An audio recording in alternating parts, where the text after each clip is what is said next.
En direct du Club Ciné. Alors maintenant, je redis en direct parce que la manière de dire en direct, ça fait rire des potes, ils me le ressortent, donc j'insiste dessus. Bah, on est en direct. Avec David Fankinos, écrivain, mais pas que, parce que pas d'amalgame, David. Tu n'es pas qu'un écrivain. Alors, on va commencer par le tout début. Tu as fait des études quand tu étais jeune, et si oui, de quoi? Et pour que les gens comprennent comment t'en es arrivé. D'accord. Ouais, voilà. T'allais au parcours. Alors. Ouais, rapido. Bah, en fait, moi, j'étais pas issu d'un milieu spécialement littéraire. J'ai commencé à aimer lire vers l'âge de 16 ans, après une maladie. Ouais. Et puis, voilà, c'est devenu ma passion. Je me suis mis à lire, à écrire, sans penser qu'un jour je deviendrais écrivain. J'envoyais j'écrivais des manuscrits, puis j'envoyais à 25 ans voilà, un premier manuscrit qui a été publié, arrivé par la poste, voilà, chez Gallimard. Donc voilà le début du parcours, mais sinon je faisais plein de petits boulots, enfin comme plein de gens. Donc voilà le parcours. J'avais fait études de jazz, j'étais en école de jazz et la Sorbonne. D'accord. Voilà. La Sorbonne en quoi si... Bah, en littérature. Ah tout. Ouais. Finalement t'es cohérent. Ouais. Mais bon, tout le monde demandait pourquoi faire quoi. Oui, voilà, non mais ça. ça. Moi j'ai adoré voilà, apprendre, étudier les textes avec des grands professeurs. Ouais. Alors, la littérature, imaginons que moi je ne sache pas lire et que du coup j'en ai encore moins envie. Qu'est-ce que, si j'étais un jeune, tu me dirais pour me dire, là tu passes à côté de quelque chose d'énorme? Ah, alors ça, d'abord moi j'aimais pas lire quand j'étais jeune, donc je peux tout à fait comprendre ça. Et c'est vrai que je vais souvent rencontrer les lycéens depuis que j'ai eu le concours des lycéens pour mon livre Charlotte. Et pour répondre à ta question, je dirais peut-être La promesse de l'aube de Romain Gary. Oui. Je trouve que c'est un livre vraiment avec une si belle écriture, un souffle romanesque tellement fort. Pour quelqu'un qui découvrirait la littérature ou qui pense ne pas aimer lire, je le défie de ne pas aimer ce livre. D'accord, bon, donc défi lancé, qui finalement sont un peu comme les Carlitos, etc. Bon, bref. C'est pas le même défi, hein. Donc, le premier livre écrit, c'est sur quelle impulsion que tu t'es mis? Parce que moi, j'écris pas de livre parce que je trouve que c'est fatigant écrire. J'ai fait des mémoires à l'université. Je veux dire, écrire au-delà de 5000 caractères, c'est fatigant. Et donc, comment on passe le cap?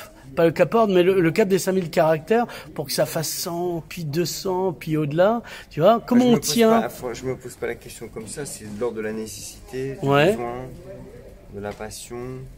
Moi, j'ai toujours aimé la forme romanesque. J'ai aimé le temps long. J'adore passer des mois et des mois sur un livre.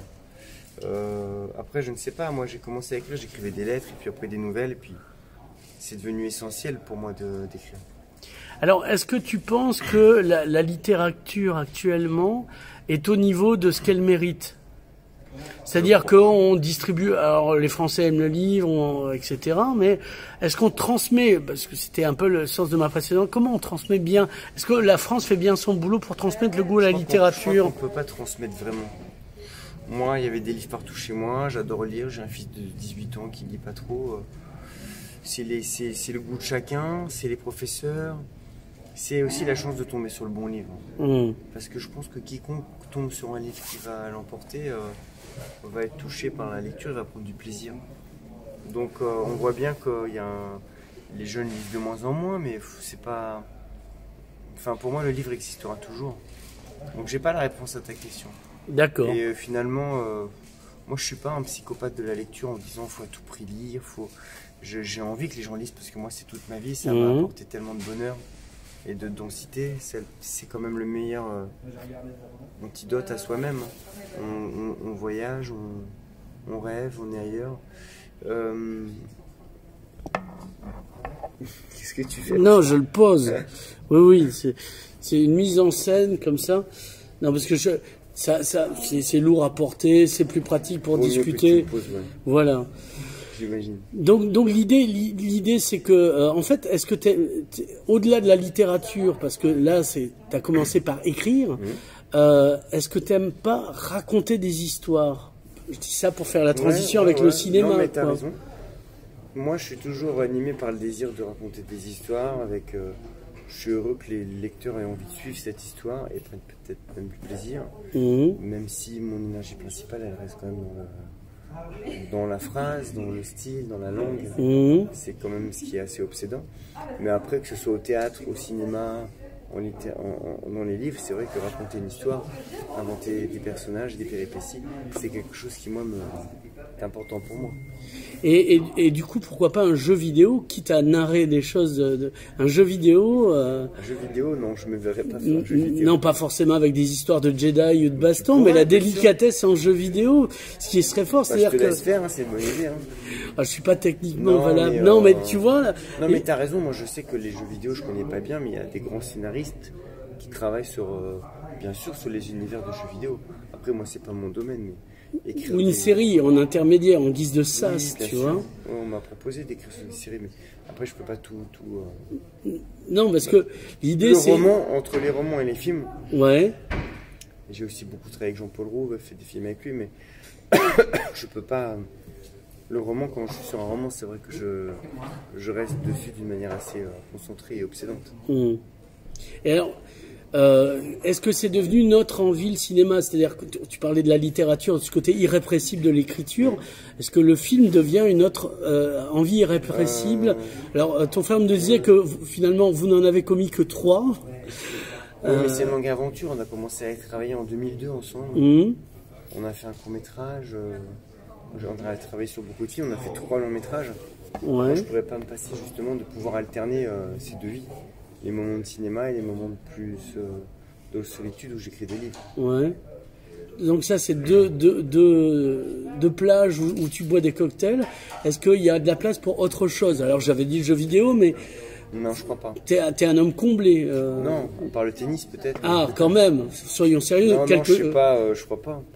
Après, j'ai écrit aussi pour le théâtre. Oui. Ça, c'est quelque chose de très plaisant d'être dans une salle et de partager avec le public. T'as fait la mise en scène ou pas? Non. Ça, j'en ai pas envie, non. Et pourquoi? Parce que là, le film t'a dirigé, puisque t'es réalisateur. Non, c'est une question. Le film, c'est pas que on change de décor tous les jours. Ouais. On fait des plans, on travaille avec les acteurs, et ça change beaucoup d'univers tout le temps.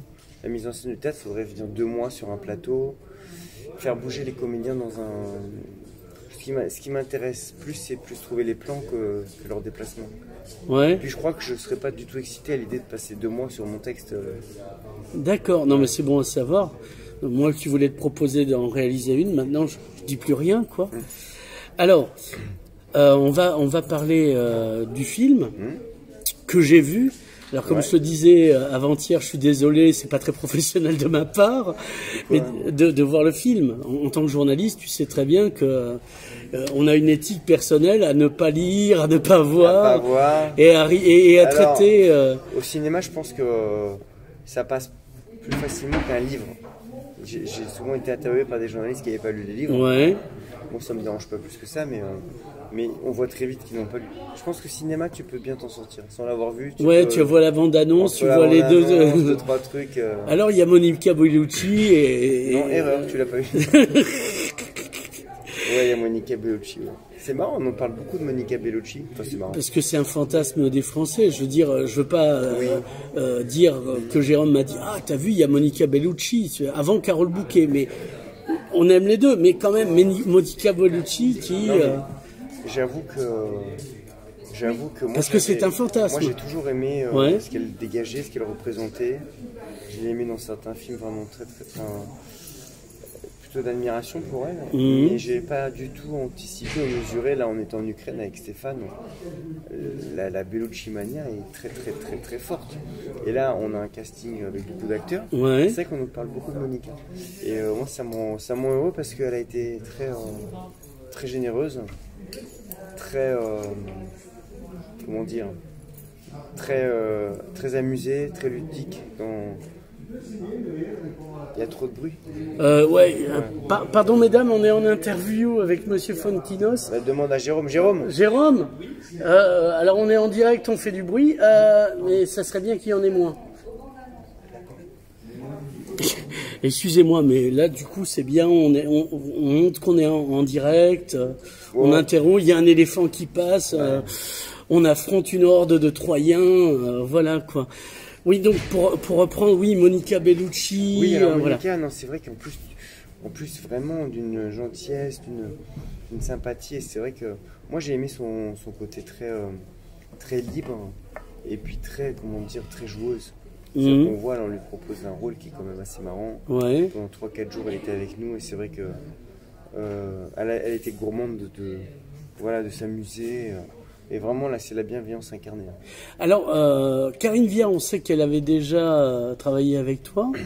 Monica, c'était la première fois? Oui, Monica, même, je l'avais jamais rencontrée. Stéphane l'avait déjà croisée. Moi, je l'avais jamais rencontrée. Je l'ai rencontrée, la première fois, c'est le jour où on a fait une lecture avec Carole pour préparer le film. Carole Bouquet. Oui. Voilà. Non, mais c'est bien de dire Carole, ça monte ton niveau d'intimité. Non, je bien. suis pas spécialement. Non, mais je sais, c'est parce que t'es pas comme ça qu'il faut. On venait de dire Carole Bouquet, donc j'ai oui. Mais c'est vrai que j'ai rajouté Bouquet parce que c'est vrai qu'on sait pas forcément de qui on parle. Mais... Ouais. D'ailleurs, on va dire que des prénoms comme ça, on donnera surtout moi l'impression que c'est tous des amis. Ça marchera avec Ramzi parce qu'il est surtout connu. Oui, comme Ramzi. Alors tu crois pas si bien dire. J'ai cherché en hashtag Ramzi Bédia. Non, il y avait pas. Par contre, c'était Ramzi tout court. Oui. D'accord. Parce que j'ai hashtagué, etc. T'as hashtagué quoi sur Instagram, tout. Enfin, j'ai bombardé, etc. Moi, j'ai pas d'Insta. J'ai Facebook, mais pas d'Instagram. Non, ça prendrait du temps et de l'énergie, mais je sais que c'est beaucoup là que les choses se passent. C'est affreux, mais oui, mais de plus en plus, il faut. C'est-à-dire, par exemple, avant, si tu veux. Je suis fan de littérature, j'ai une interview de Funkinos, ça marche de toute manière. Ouais. Après, c'est Funkinos, c'est un auteur connu, ça marche. Et après, c'est la société liquide de Zygmunt Bauman, on n'a aucune loyauté en rien, et donc on dit, est-ce que Funkinos écrit et parle de moi? D'accord, alors je vais voir l'interview. C'est absolument affreux. Donc Bonjour. Non mais on est en direct, monsieur. On est en Facebook Live. On a fini après, on se voit avec plaisir. Excusez-moi. Non mais c'est pas grave. Et ça se voit pas. Voilà, d'ailleurs ça s'entend mais ça ne se voit pas. Donc on va accélérer le propos parce qu'il y a de plus en plus de gens que ça va être de plus en plus intenable. Oui, les gens arrivent. Donc ce soir tu présentes les fantasmes. Ouais, tout à fait. Il sort que le 18 août, donc 18 août. Les seuls qui avoir vu le film, c'était les acteurs à peu près. Oui, là on est dans les premières, on a montré déjà un petit peu, on était dans certains festivals, la Baule, Cabourg, et puis on a fait les avant-premières, mais pas non plus beaucoup, là ils sortent dans un mois. Donc là, en plus, c'est particulièrement pour moi émouvant d'être là parce que c'est vrai que c'est là où je passais mes vacances en étant enfant. Mes grands-parents étaient de Perpignan. D'accord. Donc c'est toujours plaisant d'être ici. Et donc oui, c'est les premiers retours. Alors c'est assez marrant parce que les retours sur ce type de film, ça prête à parler. Les gens nous parlent de leurs fantasmes, les gens nous racontent leurs histoires, les gens parfois aussi trouvent des idées dans le film. Donc c'est un film qui est particulièrement plaisant à partager et surtout en ce moment, à montrer, voilà, parce qu'on a été figé et le fantasme c'était d'aller au cinéma notamment, de lire non, ça a été un fantasme réalisable et c'est bien de voir ce film vite fait parce que apparemment avec la montée du virus on va à nouveau peut-être nous mettre des barrières, si j'ose dire. Ça, tout est compliqué, on ne sait jamais comment les choses vont évoluer, mais voilà, espérons que les gens vont pouvoir aller au cinéma et vont se vacciner pour ceux qui veulent, et même ceux qui ne veulent pas, je pense qu'ils vont devoir un petit peu le faire pour qu'on puisse vraiment. Du coup, tu es vacciné ? Oui, moi j'ai les 2 vaccins. Moi je suis totalement pour le vaccin, je trouve que c'est magnifique d'avoir cette réponse à ce virus. Et puis chacun pense ce qu'il veut, mais c'est vrai que là, je crois que les gens en ont tellement marre que s'il y a une possibilité d'arrêter tout ça, allons-y quoi. Je vous ai compris. Après, chacun est libre de penser ce qu'il veut, ça c'est certain. Alors, je sais que tu as un livre qui va sortir, alors qui vient de sortir, il y en a un, et un autre en... Est-ce que tu peux nous en parler ? Le dernier, La famille Martin, il est sorti quand même il y a presque un an, c'était en octobre. Donc voilà, c'était un écrivain qui descend dans la rue et qui arrête la première personne qu'il croise pour en faire le sujet de son roman. Et puis on a fini de tourner il y a presque un an, en septembre-octobre. Ouais. Donc toute l'année j'ai écrit mon prochain livre qui sortira en janvier, qui parle de l'échec et notamment de Harry Potter. Voilà. Et donc on n'en dira pas plus, les gens ont qu'à être patients. Oui, surtout je suis en train de peaufiner les choses, donc on verra, mais c'est un film. C'est un livre sur le film, sur le casting d'Harry Potter, entre autres parce que très rapidement c'est un livre qui Ton frère a bossé sur le casting d'Harry Potter. Oui, il se trouve que mon frère a travaillé sur le casting de... Est-ce que tu lui as demandé des trucs ou... Non, parce que ça n'a rien à voir. Stéphane, il a travaillé pour les rôles français sur le 4, je crois. Ouais. Oui, avec Clémence Poésie. Là, je parle de l'aventure au tout début, quand ils ont essayé de trouver qui incarnerait Harry Potter. Donc, il y a eu un très grand casting. Et au final, c'est Daniel Radcliffe qui a été choisi, mais ça aurait pu être quelqu'un d'autre. Ça aurait pu être Daniel Craig. Daniel Craig, je crois pas, mais... Eh bien, David, merci. Merci à toi, merci à vous. On sera en direct pour présenter la présentation au Club Ciné. D'accord, avec plaisir. Hein. À bientôt et merci pour ton talent.